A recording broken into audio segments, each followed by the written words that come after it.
The final few minutes of a year-long wait. So if you can just fill out this form for us, please.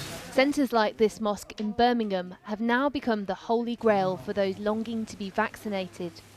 Today the government announced 1.7 million extra people in England who now need to shield after new technology that analyses a range of risk factors. Age, of course, but also different medical conditions, ethnicity, BMI and postcode.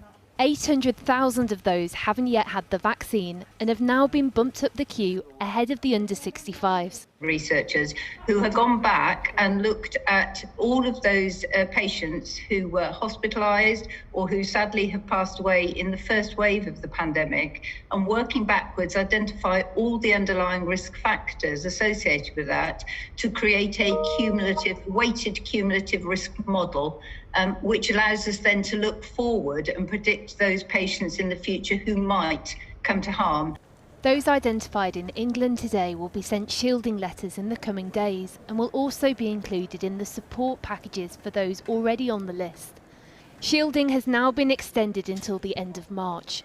But that much debated dream of herd immunity felt a little closer today, with new figures showing the vaccine is already having an impact in England. 41% of over 80s now have antibodies, which you get from either being jabbed or catching the virus, compared to 26% just 2 weeks ago. They're now more likely to have antibodies than the young, though not in other UK nations. In England, 1 in 5 people now have antibodies in total. In Wales and Northern Ireland, that figure is 1 in 7, and in Scotland, it's 1 in 9.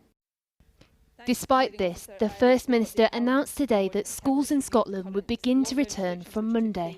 We are very deliberately choosing to use the very limited headroom we have right now to get at least some children back to school, because children's education and well-being is such an overriding priority. But being able to get children back to education may mean the rest of us living with some other restrictions for longer. All this as scientists begin to assess the risk of a new variant discovered in 38 people in the UK. And surge testing is being deployed around Manchester, Norfolk, Southampton and Surrey to test for the variant first detected in South Africa.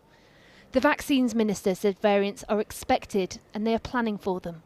One of the things that the Prime Minister's asked us to do on the vaccination deployment programme is not only to deploy at speed and protect the most vulnerable and those who look after them, and then the whole of the adult population, but also to begin planning forward that if there are virus variants, that we will have the vaccine variant ready for an autumn booster and then maybe an annual jab, COVID jab, in the way we do the flu vaccination.